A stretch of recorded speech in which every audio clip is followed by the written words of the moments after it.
Oh là là, il y a une... Vous allez bien? Ça va?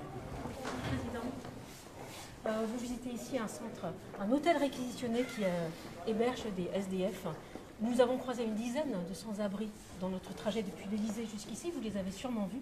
Est-ce que vous pensez qu'on arrivera à mettre à l'abri tous les sans-abri dans cette période de confinement? C'est en tout cas l'objectif qui est le nôtre. Alors après, il y a des difficultés de terrain que toutes celles et ceux qui travaillent au quotidien le connaissent, qui sont les refus parfois que certains peuvent opposer, les difficultés à s'insérer, à accepter le confinement. En tout cas, nous avons, quand je dis nous, c'est la nation tout entière, c'est-à-dire les services de l'État. Je vais ici remercier le ministre et le préfet de région. C'est également les collectivités territoriales et l'ensemble justement de nos maires, de nos élus qui se mobilisent dans ce travail. Et ce sont toutes les associations qui font un travail absolument formidable avec leur personnel professionnel comme les bénévoles. Ça dépend là des structures. Grandes associations, c'est le cas ici avec Coalia, qui travaille en partenariat avec la Ligue qui gère cet hôtel en temps normal, et comme les structures plus petites. Il y a une mobilisation de toute la nation pour pouvoir justement accueillir ces femmes et ces hommes qui vivent à la rue. Aujourd'hui, il y a 160 000 personnes qui, chaque nuit, quasiment, sont logées, accueillies dans nos structures. Près de 160 000. Et nous avons, sur la France entière, créé ces derniers jours près de 3 000 places supplémentaires.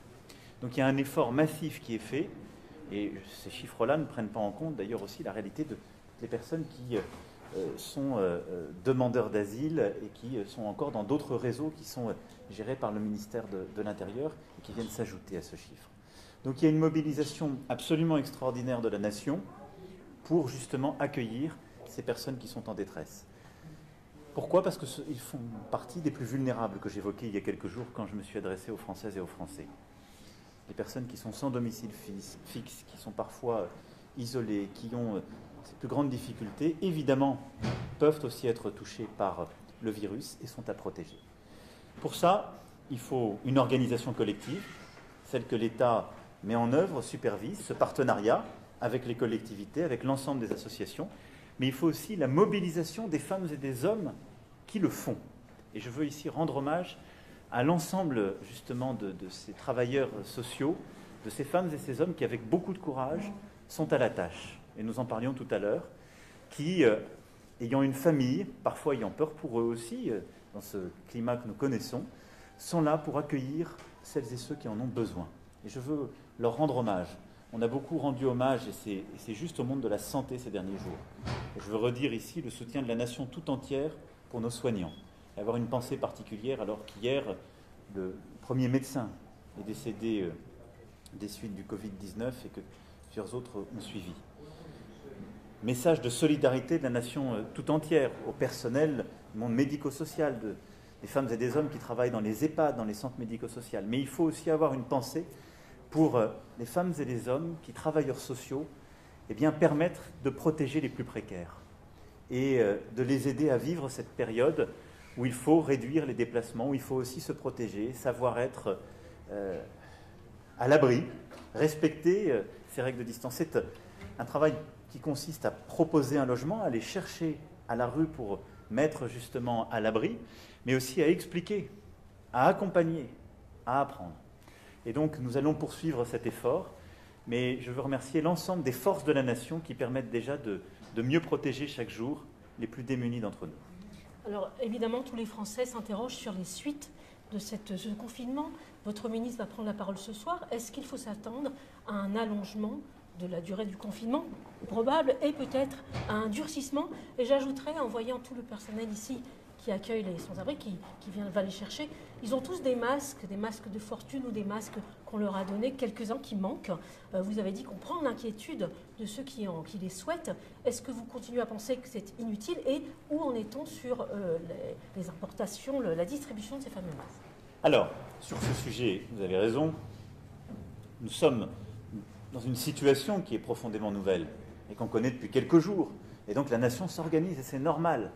Et toutes les nations, grandes ou petites, qui ont eu à vivre ce que nous traversons, ont eu une période d'adaptation.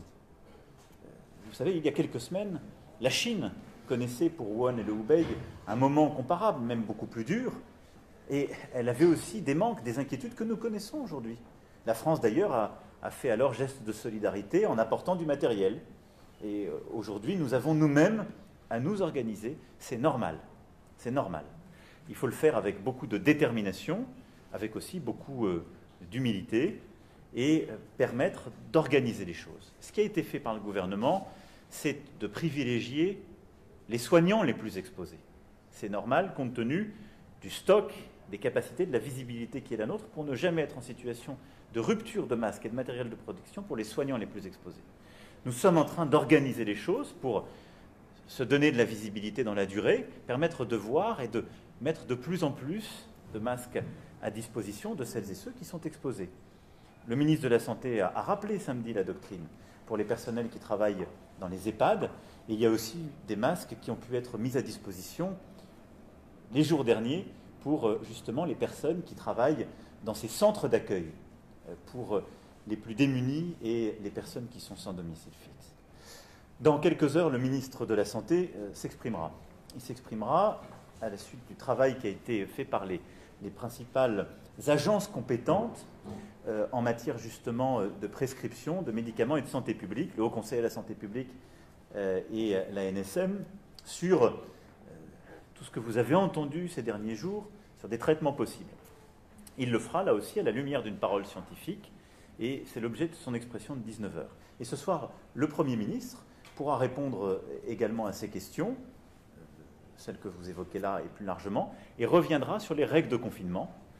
Je crois que nous sommes rentrés il y a maintenant près de 8 jours dans cette organisation de la vie collective qui suppose de réduire les contacts, de réduire les déplacements à quelques règles minimales. Le Premier ministre expliquera ce soir les décisions prises par le gouvernement pour que ce soit mieux respecté et précisé. Voilà. En tout cas, je veux ici à nouveau vraiment remercier tous ces travailleurs et ces travailleuses sociales et sociaux qui sont à pied d'œuvre. Vous étiez là, très émouvant et réconfortant de voir ces femmes et ces hommes qui sont engagés.